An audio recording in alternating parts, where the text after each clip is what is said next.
Je vous avais mentionné que j'allais faire l'assemblage final de ma source de micro-courant. Je vous la montre aujourd'hui et vous allez voir, j'ai fait des petites modifications.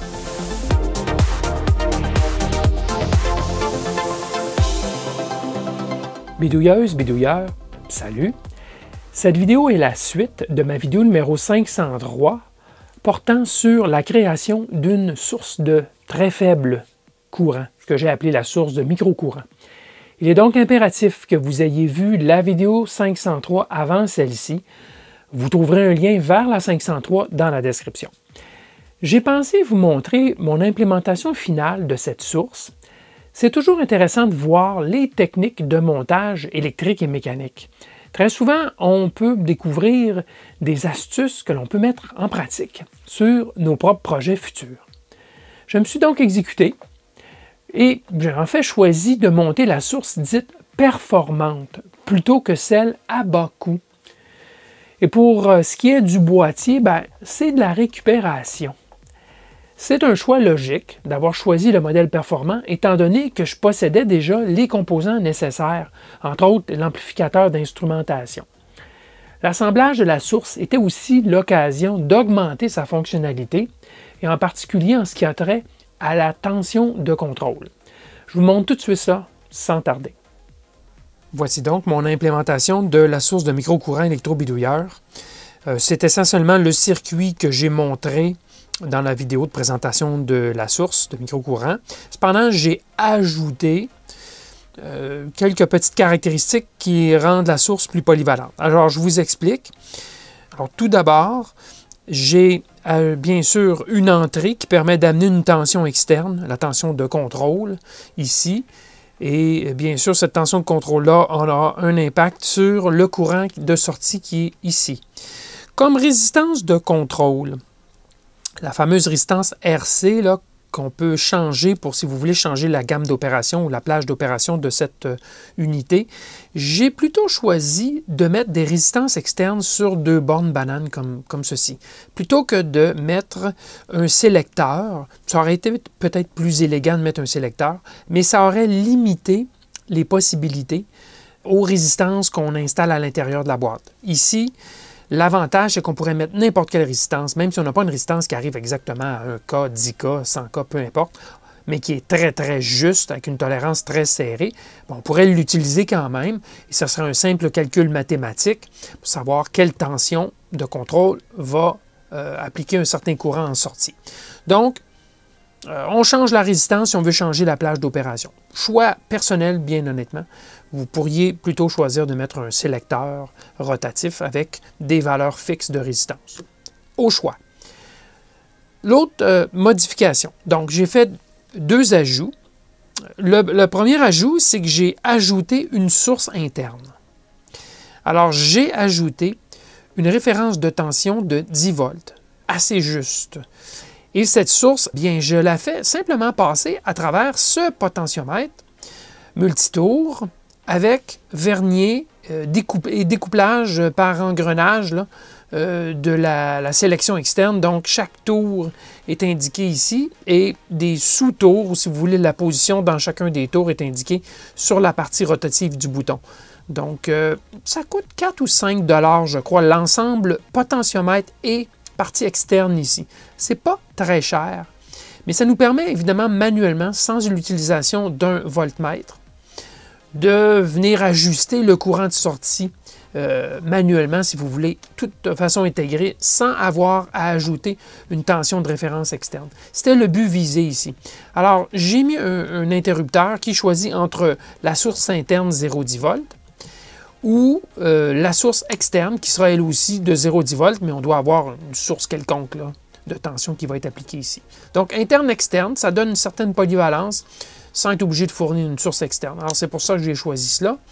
Et j'ai ajouté aussi un inverseur de polarité. Alors, si on fait, par exemple, une source de courant et on veut passer en mode drain de courant, tout ce qu'on a à faire, c'est de basculer l'interrupteur ici, ce qui va inverser les tensions sur les bornes au niveau de l'entrée. Et donc, on passe automatiquement en drain de tension sans avoir à débrancher, rebrancher, et ainsi de suite. Donc, une petite flexibilité additionnelle là, de pouvoir inverser la polarisation. Donc, on peut le laisser en mode normal, source interne, et l'appareil est déjà fonctionnel. C'est l'avantage. Alors, au niveau de la sortie, j'ai aussi ajouté un BNC. Pourquoi? Marqué sortie. Tout simplement parce qu'il y avait déjà un trou. C'est un boîtier de montage récupéré. Et je l'ai tout poli, puisque l'aluminium était assez terni. Je l'ai tout poli avec un poli à métal. Je l'ai ramené quand même assez bien. Vous voyez quand même, c'est assez rayé, là. Mais ça fait une unité qui est très solide. Je vous avoue que je suis bien content du résultat. Et le BNC, bien, pourquoi pas? Il y avait déjà un trou déjà préconçu, préfait pour des BNC. Il y en avait deux. Le deuxième, bien sûr, j'ai fait l'arrivée de l'alimentation avec un passe-fil. Alors, j'ai simplement branché le BNC en parallèle sur les bornes de sortie ici. Alors, on pourrait vouloir alimenter notre courant par un BNC si on veut, par exemple, penser à limiter le courant d'une façon ou d'une autre. C'est une option qui est disponible. Alors, le boîtier a 4 vis et se trouve à visser la partie inférieure. La partie centrale, donc les deux plaques, si on les élimine, il reste la partie centrale qui, elle, est monobloc. Vous allez voir, je vais l'ouvrir, je vais vous montrer à l'intérieur comment c'est monté. Et il ne reste qu'à vous parler de l'alimentation que j'amène ici sur 3 fils. J'ai pris des fiches bananes, bien sûr. Alors, j'ai fait, bien sûr, plus 15, 0, donc masse, et moins 15. Vous pourriez mettre plus 12, moins 12. Le circuit va bien fonctionner quand même. Par contre, vous ne vous rendrez pas jusqu'au 10 volts ici et vous ne vous rendrez pas à 10. Comme si vous mettez 10 volts ici, vous n'atteindrez pas la sortie linéaire. Ça va bloquer à peu près à 9 volts parce qu'il manque un petit peu d'espace pour la tête. Donc, en mettant 13, 14, mais même moi je mets 0, plus 15, moins 15 avec masse, bien, vous allez atteindre facilement le 0 à 10 volts, là. La pleine plage 0,10 volts aura plein contrôle sur le courant de sortie. Alors voilà, ça c'est la partie extérieure. Et je me suis bien sûr appliqué un autocollant ici. C'est en fait des étiquettes Brother P-Touch. Hein? Les étiquettes P-Touch avec des cassettes là, que j'utilise pour imprimer. Et je découpe bien sûr l'excédent de ruban. Je ne garde que le texte. Et bon, je vous disais qu'ici j'ai appliqué une table. Un peu une échelle qui m'explique que, par exemple, si je mets une résistance de 100 ohms, bien j'obtiendrai 10 mA par volt.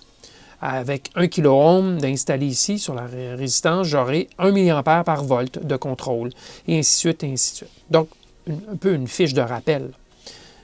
Dans 1 an, 2 ans, 3 ans, je ne me rappellerai plus de ces informations-là. J'ai mis des patins de caoutchouc, bien sûr. Une des raisons, entre autres, c'est que j'ai des petites vis ici, 2 petites vis en plastique qui se trouvent à soulever à l'intérieur la plaquette PCB, mais qui sont des protubérances. Donc, en soulevant avec des patins, bien, le problème est réglé de cette façon. Sinon, il aurait fallu que je creuse un trou biseauté avec des têtes de vis coniques et ainsi de suite. Là. Bah, j'ai décidé d'y aller simplement avec des petites vis en plastique. Alors, j'ouvre le boîtier et on regarde en dedans. Juste avant de vous montrer l'intérieur du boîtier, je crois qu'il est bon que je vous montre exactement électriquement les changements que j'ai faits. C'est peu, mais quand même. J'ai ajouté donc la référence LT1021, qui est une référence de 10 volts. Je l'envoie dans un potentiomètre ici, qui va nous donner une tension, bien sûr, entre 0 et 10 volts. J'ai choisi un potentiomètre de 5 kΩ. À distribution linéaire, bien sûr, et c'est un multitour, c'est un 10 tours. Alors, cette tension-là, je l'envoie ici sur un interrupteur à bascule, avec la masse, bien sûr. Et donc, avec ce premier interrupteur, je peux sélectionner entre une référence externe ou ma référence interne. C'est le but du premier sélecteur. J'ai déplacé la résistance minimum qui était ici, là, qui garantissait que les broches ne seraient pas flottantes entre elles. Question de s'assurer que la sortie n'ira pas à des valeurs folles. Je l'ai déplacé de cette résistance directement sur les bornes bananes, les prises bananes, puisqu'elle n'est évidemment pas nécessaire avec le potentiomètre qui, lui, bien sûr, garantit toujours une référence à la masse. Et en plus, bien, si je l'avais laissé ici, ça aurait dérangé la distribution du potentiomètre puisqu'il y aurait eu aussi un courant qui circule dans cette résistance. Donc, déplacé seulement sur les fiches bananes. Le deuxième interrupteur, lui, permet bien sûr d'inverser. Si vous regardez le branchement, donc en voie directe ou en voie inversée, dépendamment qu'on fasse basculer l'interrupteur ou pas. Alors ça, c'est les deux interrupteurs. En sortie, j'ai ajouté le connecteur BNC. C'est un BNC qui est flottant, il n'est pas branché sur le boîtier, donc il est donc isolé complètement.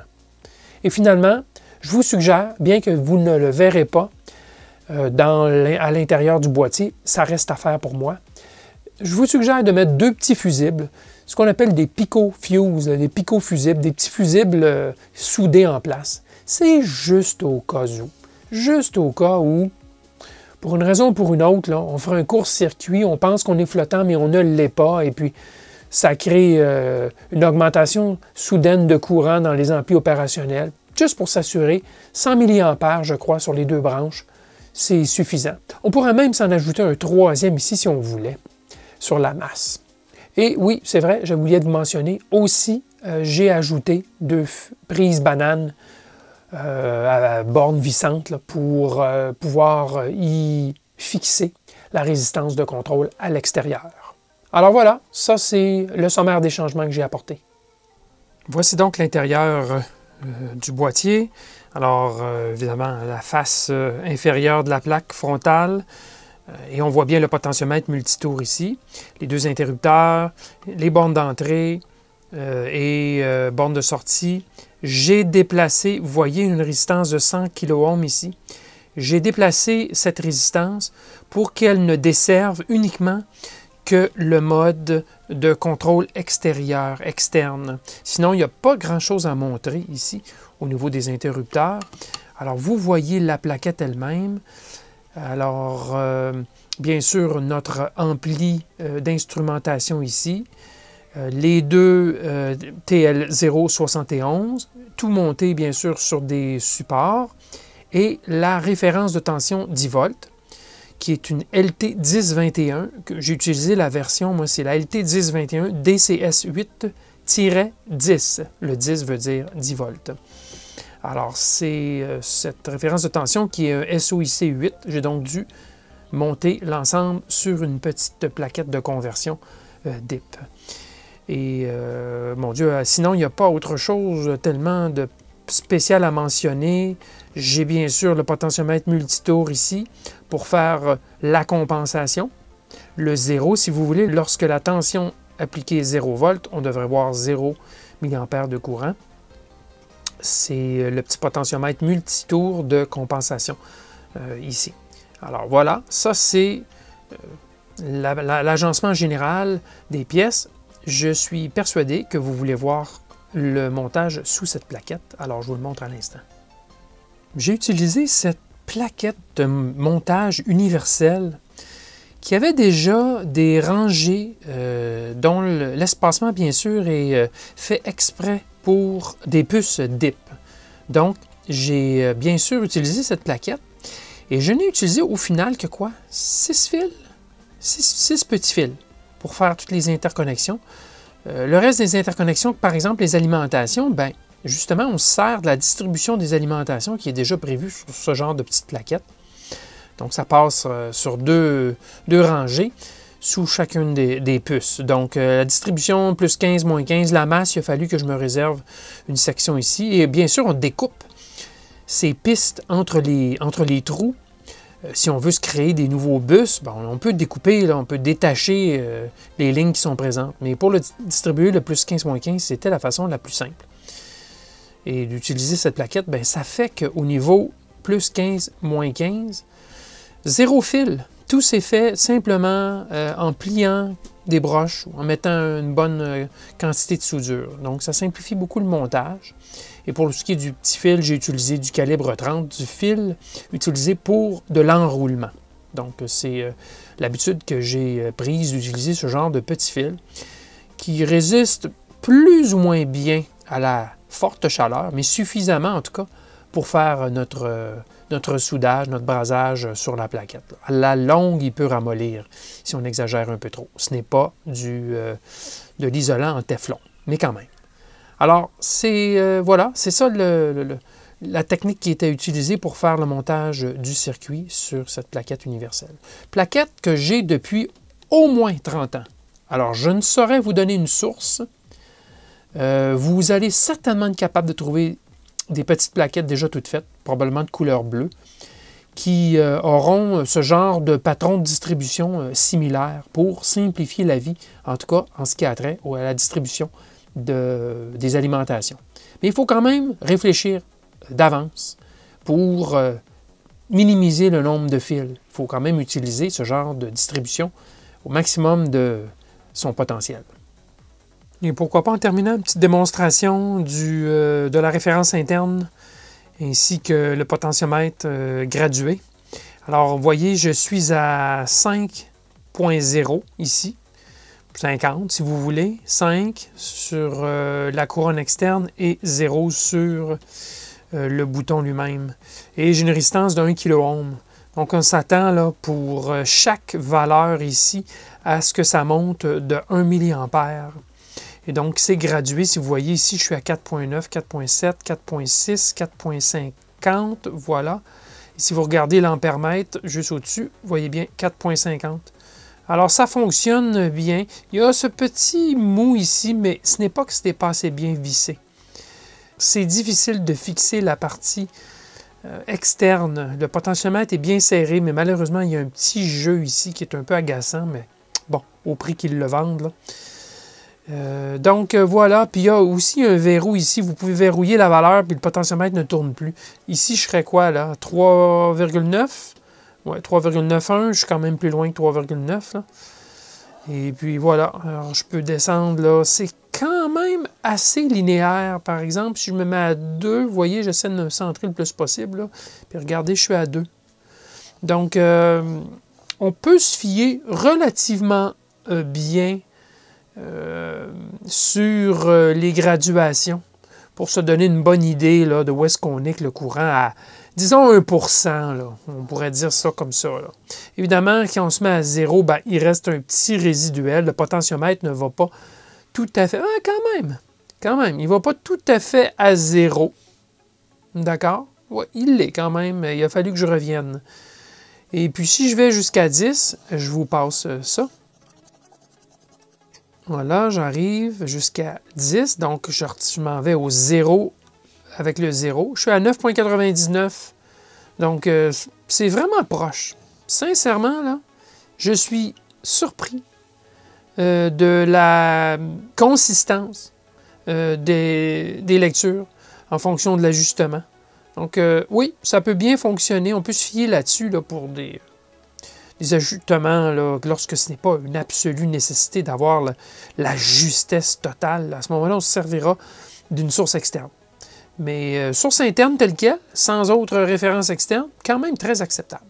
Et ici, bien sûr, j'utilisais une résistance de 1%. Alors, si je mettais une résistance de 0,1%, ça serait encore plus juste. La référence interne est quand même assez bonne.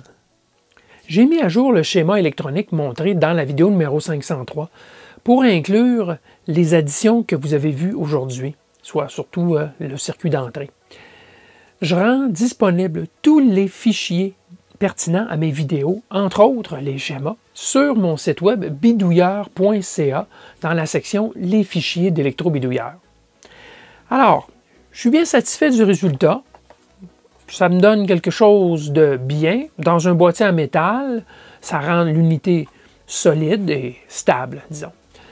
Notez cependant que j'ai laissé le boîtier entièrement flottant par rapport au circuit.